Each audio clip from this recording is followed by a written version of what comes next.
अगर आपका लग रहा है कि अब हम लेने जा रहे हैं, आज आप बात कर लीजिए, कल जब आप परचेज करने जाए तब इसको लेके जाए वहाँ पे ना, चेक करके परचेज कर लीजिए, या फिर एक एवरेज बना लीजिए कि इतना है तो हमको इतना क्लेम करके ही उठाना है।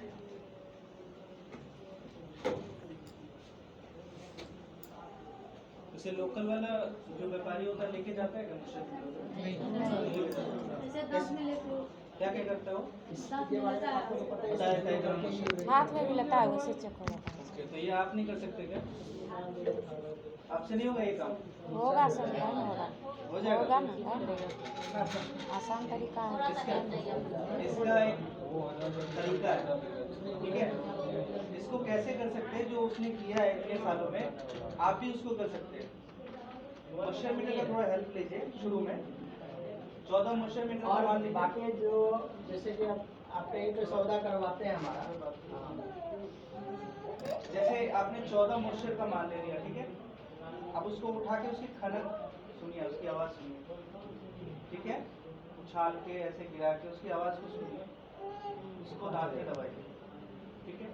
एक 15 मॉइस्चर का लीजिए, उसकी आवाज़ देखिए, फिर दांत में दबाइए। आपको धीरे धीरे आपके अनुभव होना शुरू हो जाएगा कि आवाज़ पे ये कितने मॉइस्चर का होगा, ठीक है? ये कोई बहुत बड़ा साइंस नहीं है, कोई काला जादू नहीं है, हर कोई सीख सकता है, बड़े आसानी से सीख सकता है।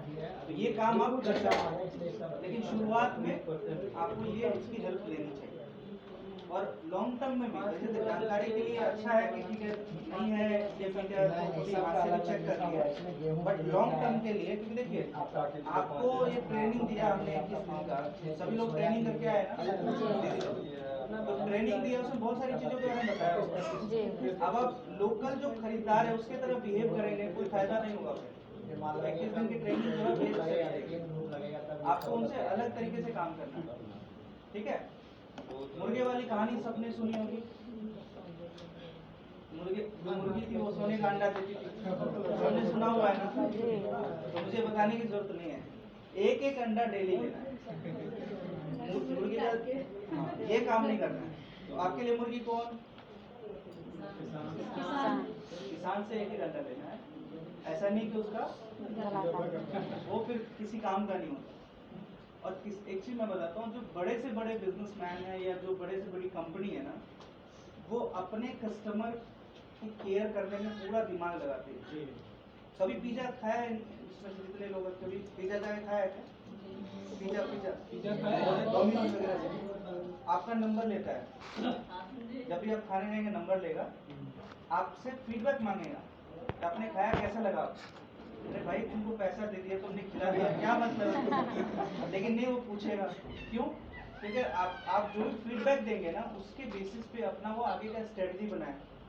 इस कस्टमर को अच्छा नहीं लगा, अच्छा किस लिए अच्छा नहीं लगा? स्पाइसी ज़्यादा था क्या, या कम था क्या, आपको ज़्यादा? तो वो कहने का मतलब हमेशा इस चीज़ में लगा रहता है कि उसके कस्टमर्स को क्या चाहिए, सेटिस्फाई करना है उसको। Exactly. और वो जो है उसका फीडबैक उनके लिए बहुत महत्वपूर्ण होता है, ठीक है? तो आपको भी उसी तरीके से अपने बिजनेस को करना है, चाहे वो आउटपुट का बिजनेस हो, इनपुट का बिजनेस हो, किसी भी बिजनेस को कर रहे हैं, आपको भी वैसा ही करना है। आपका कस्टमर कौन है? किसान। किसान के बारे में सोचना है। अगर आपने किसान के बारे में सोचा, बिजनेस अपने आप चलेगा। आपको बिजनेस के बारे में फिर सोचने की जरूरत नहीं है। और अगर बिजनेस के बारे में सोचा तो चलेगा, क्योंकि वो दुकानदारी 4 दिन की होगी, फिर ज़्यादा दिन की नहीं होगी। पूरे यही मॉडल जो है, आपने 21 दिन की ट्रेनिंग ली, बहुत सारी चीज़ों के बारे में आपको बताया गया होगा। मेरा सेशन आप लोगों को अटेंड करने का मौका नहीं मिला, क्योंकि लास्ट में मैं थोड़ा ट्रैवलिंग में था, इसलिए मैं नहीं, मैं एक बार एक क्लास लेने जरूर जाता था, मतलब मार्केट लिंकेज का। तो मैं पूरे जो आपका एई बिजनेस है या एई का जो काम करने का तरीका है, उसको मैंने बिल्डिंग से कंपेयर किया, ठीक है? बिजनेस का जो आपका मॉडल है वो बिल्डिंग से कंपेयर किया। अभी बिल्डिंग में सबसे इम्पोर्टेंट पार्ट क्या होता है? भैया नहीं है क्या है? थोड़ा भैया को पकड़वा दीजिए। तो बिल्डिंग में सबसे इम्पोर्टेंट पार्ट कौन क्या होता है? नहीं, आपने अटेंड किया है क्या? हाँ, पंकज सर नाम है, इन्होंने अटेंड किया है। इसलिए बोल पा रही हैं आप लोग। तो बिल्डिंग में सबसे इम्पोर्टेंट जो पार्ट होता है वो क्या होता है, वो बताएंगे? बिल्डिंग, हाँ जी, बिल्डिंग का बेस मटेरियल होता है, उसका पिलर होता है। सबसे इम्पोर्टेंट पार्ट नीचे नींव फाउंडेशन होता है। ठीक है। किसी भी बिजनेस, आप ये तो बाहर निकल गए। आप लोग थोड़ा बुला दीजिए ना हाँ, एक बार अरे भैया उनको पता थोड़ी है उनका हस्बैंड को, लोग नाम तो बताएंगे, मेरा पति का नाम है। दीदी आप एक बार नाम क्या है?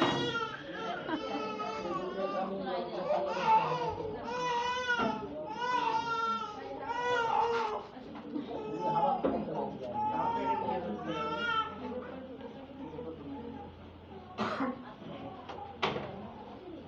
तो बिल्डिंग में सबसे इम्पोर्टेंट चीज होता है बेस, जिसको नींव बोलते हैं हम लोग। क्या बोलते हैं? अगर नींव मजबूत है ना तो बिल्डिंग की लाइफ बहुत अच्छी होगी। कितना भी अर्थक्वेक आ जाए, मतलब भूकंप आ जाए, कुछ भी आ जाए, तो बिल्डिंग हिलेगी नहीं। बोलते हैं ना सर, क्योंकि बेस बहुत इम्पोर्टेंट है। अभी आपके बिजनेस का बेस क्या होगा? किसानों के साथ आपका संबंध, रिलेशन, वो आपके बिजनेस का बेस होगा। अगर वो रिलेशन खराब हो गया तो बिजनेस कर पाएंगे क्या? नहीं। खत्म। आप चाहे कितना भी माल भर दीजिए दुकान में, कितना भी इनपुट भर लीजिए, रिलेशन ही नहीं कोई खरीदेगा ही। तो सबसे इम्पोर्टेंट चीज क्या है? रिलेशन। वो कभी खराब नहीं करना किसी भी किसान के साथ। थोड़ा लॉस भी हो रहा होगा, कोई बात नहीं। जो भी पानिया होते हैं ना, जो दुकानदार होते हैं, कभी चले जाना, उनका कुछ नुकसान भी हो रहा होगा तो आपसे फिर भी वो बिगड़ के बात नहीं करेगा। जो सही पक्का बनिया है हंस के ही बात करेगा, बोला ठीक है कोई दिक्कत नहीं, इस बार तुम सही, अगले बार मैं। होता है ना सर? तो वो इसको उसको पता है कस्टमर खोना मतलब खत्म। एक बार हो सकता है 1 रुपए का लॉस हो रहा है, 10 रुपए का लॉस हो रहा है, 100 रुपए का लॉस हो रहा है, लेकिन जब तक आप उसके साथ बने हुए हैं तो आपसे हजारों लाखों कमाएगा। ठीक है।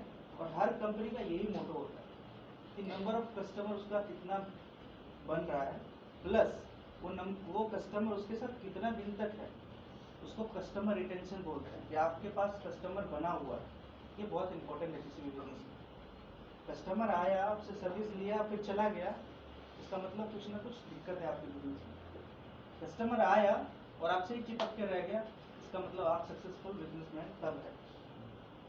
तो पहला चीज नींव जो है आपके बिजनेस का क्या है? रिलेशनशिप विद फार्मर, मतलब फार्मर के साथ आपका संबंध कैसा है। दूसरा इंपॉर्टेंट क्या चीज होता है उसमें बिल्डिंग के अंदर, तो बताएंगे? बिल्डिंग के अंदर उसका पिलर होता है। मतलब दूसरी जो चीज होती है वो पिलर। आपने देखा होगा शहरों में जो बिल्डिंगें बनती है ना, तो दीवारें नहीं लगाते, पिलर लगा देते हैं, उसके ऊपर छत डालते चले जाते हैं। बाद में वो सपोर्टिंग के लिए दीवार लगा देते हैं या शीशा लगा देते हैं, कुछ भी लगा देते हैं। इसका मतलब बिल्डिंग जो खड़ी है, छत जो खड़ा है, किस चीज पे है? पिलर पे। और आपके बिजनेस का पिलर क्या होने वाला है? किसान के साथ हो गया। किसान का डेटा, किसान का डेटा। डेटा क्या क्या होगा? कितने एकड़ में खेती कर रहा है, किस किस चीज की खेती कर रहा है, उसके पास क्या क्या है, क्या क्या मतलब 2 व्हीलर 4 व्हीलर, क्या मतलब पूरी जानकारी रखते हैं। आप सिर्फ ये नहीं कि सिर्फ उसको इनपुट बेचना है, डिजिटल बैंकिंग का काम भी आप कर रहे हैं, अंगूठा लगाओ पैसे पाओ, ऐसा कुछ करते हैं आप लोग, वो भी काम कर रहे हैं। इंश्योरेंस का भी कुछ काम कर सकते हैं, आपका एग्रीकल्चर इंश्योरेंस का काम कर सकते हैं, नॉर्मल इंश्योरेंस का काम कर सकते हैं। कोई दिक्कत है क्या? अगर वो आपका कस्टमर बना हुआ है, आप उसको बोलिए कि ये सर्विस भी हम आपको देंगे, कहीं ना कहीं से आप ले ही रहे हैं ना, हम भी आपको देंगे ये चीजें। तो एक ही किसान से आप कितना बिजनेस बना सकते हैं अगर रिलेशन मेंटेन है तो उसके लिए क्या डेटा इंपॉर्टेंट है। तो वो डेटा आपके दिमाग में होना चाहिए, आपके सिस्टम में होना चाहिए, आपके पास होना चाहिए कि आपके कितने फार्मर्स के पास क्या क्या है, कितने एकड़ में किस चीज की खेती कर रहा है। तभी तो आप प्लान बना पाएंगे ना कि क्या आप इनपुट में रखें ताकि आपका बिकेगा। आउटपुट का लिंकेजेस किसका करवाइएगा, वो डेटा होगा तभी तो। एक बहुत पुराने कहावत है कि बाप बड़ा ना भैया, अभी कहावत थोड़ा बदला है, जो न कर पाए बेटा वो कर दिखाए बेटा, जो न कर पाए बेटा वो कर दिखाए डेटा। ये बात आप और हम नहीं, बड़ी बड़ी कंपनियां इस पे काम कर रही है। डेटा डेटा डेटा बहुत सुना होगा आपने। एक एग्जांपल देके समझाता हूँ आपको। एयरटेल जियो जियो वोडाफोन इन सब के सिम आप लोगों के फ़ोन में होगा, ये इस्तेमाल कर रहे होंगे आप। बहुत सारे ऐसे मैसेजेस आते हैं जिसमें कुछ प्रचार होता है, कुछ एड्स होता है। उस ऐड वाले को आपने नंबर दिया था, उनको नंबर कहाँ से मिला? कभी सोचा आपने? क्या होता है, जिस कंपनी को ऐड करना है ना, वो जाती है जियो के पास, वो जाती है एयरटेल के पास, वो बोलती है आप मुझे 1 लाख नंबर दे दो जिन पर मुझे प्रचार भेजना है, बदले में आपको क्या चाहिए? एयरटेल जियो बोलती है ठीक है 1 लाख नंबर दे देते हैं, बदले में 10 लाख रुपए चाहिए। वो बोलती है ठीक है ले लो। उसने उसको 10 लाख रुपए दिए, उसने उसको 1 लाख नंबर दिए, अब उस 1 लाख नंबर पे वो अपना मैसेज कर रहा है दरअसल। अब जो एयरटेल जियो का आप नंबर यूज कर रहे हैं वो तो फ्री में बात करवा रहा है आपको, है ना? फ्री में बात करवा रहे हैं, रिचार्ज कर रहे हैं, तो रिचार्ज करके आप बात कर रहे हैं, जिस चीज के लिए आप पे कर रहे हैं। अब सोचो उसने नंबर दिया, उसका कुछ गया क्या? एयरटेल का कुछ गया? जियो का कुछ गया? नहीं। वो फ्री फंड में कमा रहा है, किस वजह से? डेटा की वजह से। डेटा का इस्तेमाल करके देखो पैसा कैसे बना रहा है। और इसी तरीके से आप भी पैसे बना सकते हैं अगर आपके पास डेटा होगा तो। अभी बहुत लंबी कहानी है, डेटा से कैसे कैसे पैसा बन सकता है, मतलब बहुत बन सकता है। आप जितना सोच नहीं सकते उतना बन सकता है पैसा। अगर आपके 100 फार्मर का भी अच्छा डेटाबेस है और 100 फार्मर भी आपसे कनेक्टेड है तो बहुत पैसा बना सकते हैं। वो बहुत लंबी कहानी हो जाएगी, उस पर नहीं जाऊँगा मैं, बट मैं शॉर्ट में वो कर रहा हूँ। और थर्ड इम्पोर्टेंट चीज़ क्या होता है बिल्डिंग का? नींव हो गया, पिलर हो गई, छत। क्योंकि छत होगा तभी तो चीजें होंगी। आपके बिजनेस का छत क्या होगा? आप जो बिजनेस कर रहे हैं, इनपुट का बिजनेस कर रहे हो, छत है। अब अगर आपका नींव और पिलर दोनों मजबूत है तो उस पर कितना ही छत डाल सकते हैं ना, कितना ही छत लगा सकते हैं ना। मल्टी स्टोरी बिल्डिंग बना सकते हैं, 5, 10 कर सकते हैं ना। ये दोनों कमजोर होगा तो मल्टी स्टोरी बनेगा क्या? नहीं बनेगा। अभी छत क्या हो गया? इनपुट का बिजनेस किया, एक छत। दूसरा छत क्या है? अभी आउटपुट की बात कर रहे हैं। तीसरा छत क्या होगा? क्रेडिट लिंकेजेस का। चौथा क्या होगा? नर्सरी का, कुछ और का, कुछ और का। समझ रहे? मल्टी स्टोरी बिल्डिंग बिल्ड कर सकते हैं अगर ये दोनों चीजें मजबूत हुआ तो। इसको जिंदगी में कभी मत भूलिएगा। जो मैंने बात आपको बताई, लाखों खर्च करने के बाद एक मैनेजमेंट कॉलेज में ये चीज़ें सिखाई जाती है।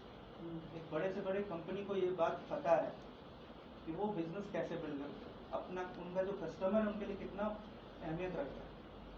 और अगर आपने अपने कस्टमर की केयर करनी शुरू कर दी, आज से अगर सोचना शुरू कर दिया कि इस किसान का भला कैसे कर सकता हूँ, यकीन मानिए आपका भला करने के लिए बहुत लोग बैठा हुआ। वो जिसके बारे में आप सोच रहे हैं उसका भला कैसे कर सकते हैं, वही आपका भला करता रहेगा। आपको पता भी नहीं लगेगा, हर बार वही भला करके देगा। तो ऐसा कभी मत सोचिएगा कि जो लोकल में खरीदार जो काम कर रहे हैं वही काम आप भी करें। कोई बात नहीं, कुंटल पे 10 रुपये ही बचेगा, 20 रुपये ही बचेगा, किसान भी खुश होने चाहिए, आपकी भी दुकानदारी चलनी चाहिए। काम ऐसा होना चाहिए जिससे कम्युनिटी का फायदा हो। भाई आप उस कम्युनिटी में काम करना शुरू कर किए, ऑलरेडी कोई ना कोई कर रहा था, सेम पैटर्न अगर आप भी फॉलो करेंगे उसमें आप में क्या फर्क रहेगा? कोई फर्क नहीं रहेगा। कुछ तो डिफरेंस होना चाहिए ना आप में। आपको इतने सारे लोग इतनी सारी चीज़ें आपको बता रहे हैं, ट्रेनिंग्स दे रहे हैं, सब कुछ बता रहे हैं, उनका भी तो कोई वैल्यू होगा ना। आपको एक अलग कतार में खड़े करने के लिए आपको वैसा बिल्कुल भी बिहेव नहीं करना जैसे लोकल में खरीदार करते हैं, बिल्कुल भी नहीं। आपको वेल ट्रेन बिजनेसमैन की तरह बिहेव करना। Over to you sir, sorry मैं थोड़ा ज़्यादा टाइम ले लूँगा।